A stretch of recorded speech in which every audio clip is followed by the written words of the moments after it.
Every single pound or dollar you're putting into investments right now might be making you poorer, not the market. Not bad luck.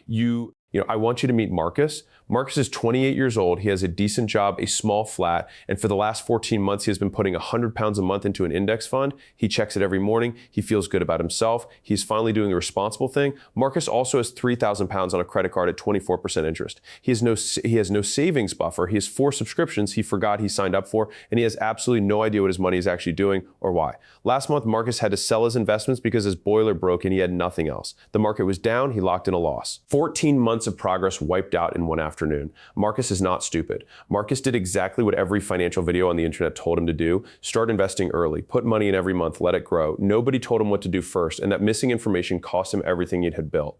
Today, I'm going to fix that 5 things. Do them in order. Do them before you put a single penny into any investment. Get these right, and when you do start investing, your money will actually work. Skip them and you're Marcus. And trust me, you do not want to be Marcus. Here is something nobody in the personal finance world wants to say out loud because it is not exciting and it does not get clicks. If you have high interest debt right now, you should not be investing. Not a single penny, not yet. I know that goes against everything you have heard. Start early, compound interest, time in the market, all of that is true. But here's the maths that nobody shows you alongside those motivational quotes. The average credit card charges between 20 and 30% interest per year. The stock market returns roughly 10% in a good year. So if you're carrying a credit card balance and investing at the same time, you're earning 10% on one side and losing 25% on the other every single month. You're not building wealth. You're filling a bath with the plug out and wondering why the water level never rises. I did exactly this when I first got serious about money. I opened an investment account and started putting in 50 pounds a month. I felt like I had finally figured it out. What I refused to look at was the 4,000 pounds sitting on 2 credit cards charging me 24% interest. I was paying more in interest every month than I was putting into investments. My net worth was going backwards, and I was celebrating the month I stopped investing and attacked the credit cards instead was the month everything changed. 8 months later, the cards were cleared, and the money that had been bleeding out in interest payments every month was suddenly free. That same money went straight into investments, but this time it was actually building something. The rule is this: any debt above 7% interest gets destroyed before a single pound goes into any investment. Credit cards, personal loans, car finance, buy now, pay later. All of it gone first. One exception only: if your employer matches pension contributions. Take the match. That is a guaranteed 100% return on day one. Nothing on earth beats that. But outside of that one thing, debt first. No debate, no exceptions. Here's a stat that should terrify you. Nearly 60% of people in the UK and US could not cover an unexpected 500 or dollar bill without going into debt or selling something. Think about that. More than half the people around you are one broken appliance away from financial disaster. This is why an emergency fund is not optional. It is not the boring part you do before the exciting part. It is the whole game, because without it, everything else you build is one bad month away from being wiped out. Back to Marcus. After he cleared the debt, Marcus felt invincible. He immediately started investing again. 2 weeks later, the washing machine died. 300 pounds he did not have. So he did the only thing he could do. He sold investments. Again, the market was not cooperating. Again, he locked in a loss. Again, he was back at zero. Marcus was not unlucky. Life simply costs money sometimes without asking permission first. And without a buffer, every emergency becomes a financial crisis. Every financial crisis destroys the investment progress. You work so hard to build an emergency fund as not savings. It is insurance on every investment you will ever make. It is the thing that means you never have to sell at the wrong time because life got expensive. Here's how to size it. Add up your true core monthly expenses: rent, food, utilities, transport. The non-negotiables, multiply that number by 5. That is your target. Keep it in a high yield savings account accessible within 24 hours, earning 4 to 5% interest and never touched for anything that is not a genuine emergency.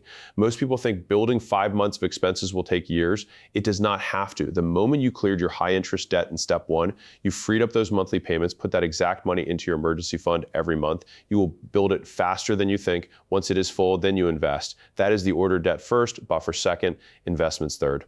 Quick question. At the end of this month, after every bill, every payment, every coffee, every forgotten subscription, how much money will actually be left over? Not roughly exactly to the pound or dollar. Most people cannot answer that. And that single piece of ignorance causes 2 expensive problems.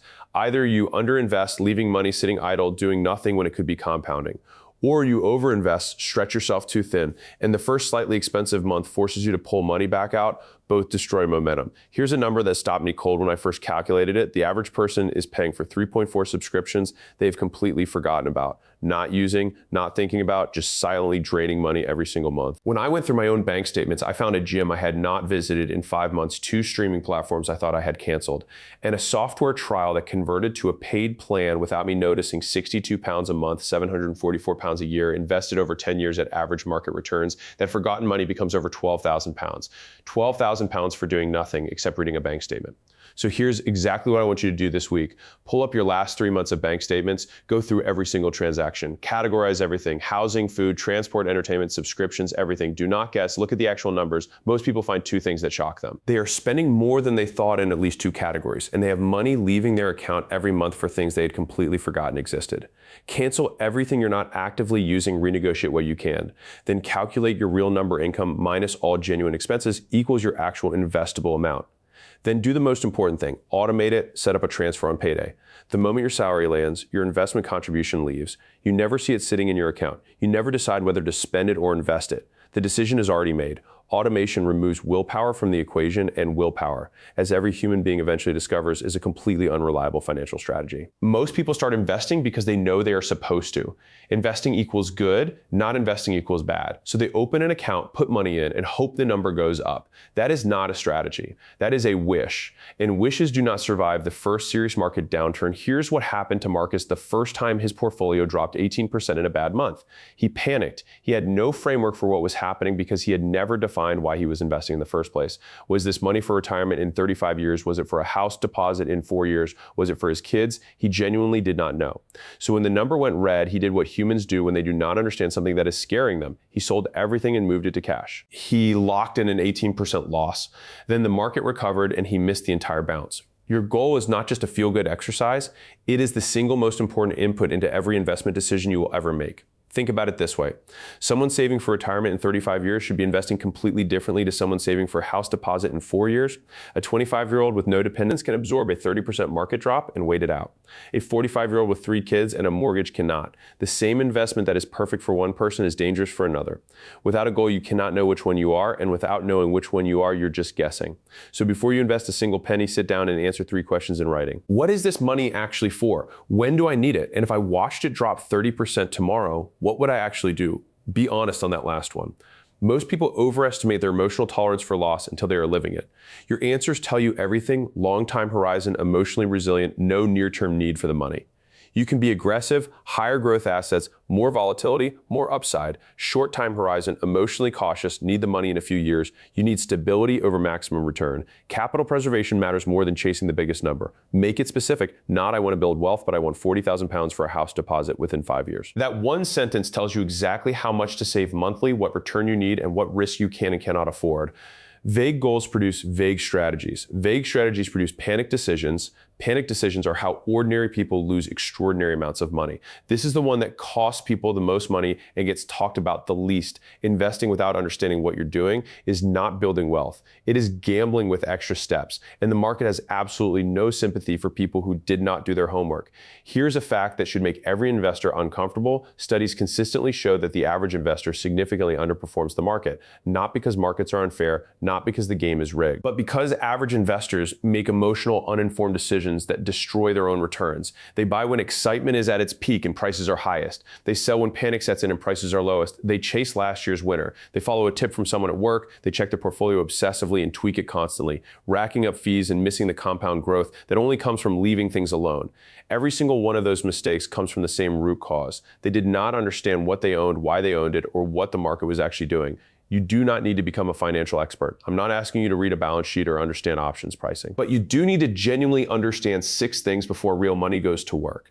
What compound interest actually is and why starting even slightly earlier makes a staggering difference over time. What diversification means and why it is the only free lunch in investing.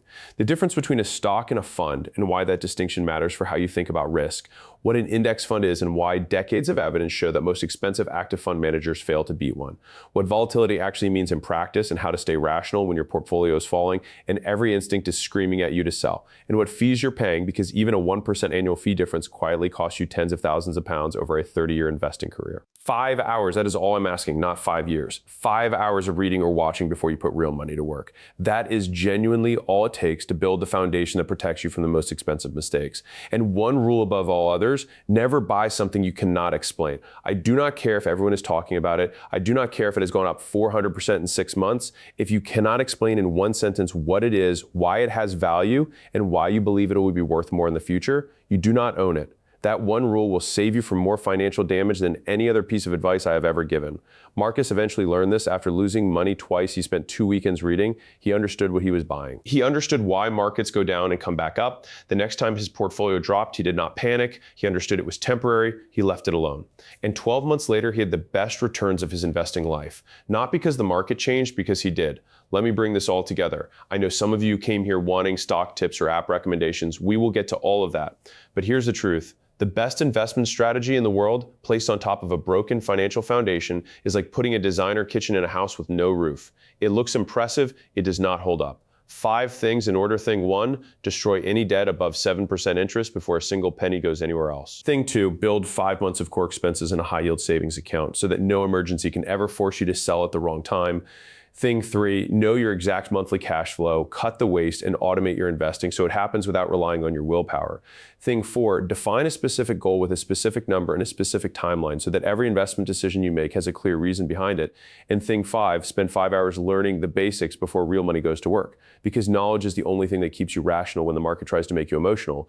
Do these 5 things and then start investing. When you do, you will not be guessing. You will not be reacting. You will not be Marcus staring at a red number trying to decide whether to panic. You will be building deliberately, consistently, on a foundation that does not collapse the first time life gets expensive. That is how ordinary people end up with extraordinary wealth. Not luck, not timing, not finding the right stock. Foundation first, then build if you want to know exactly where to put your money once all 5 of these are in place. I have left that video right up there. Subscribe if you want to keep building. I will see you in the next one.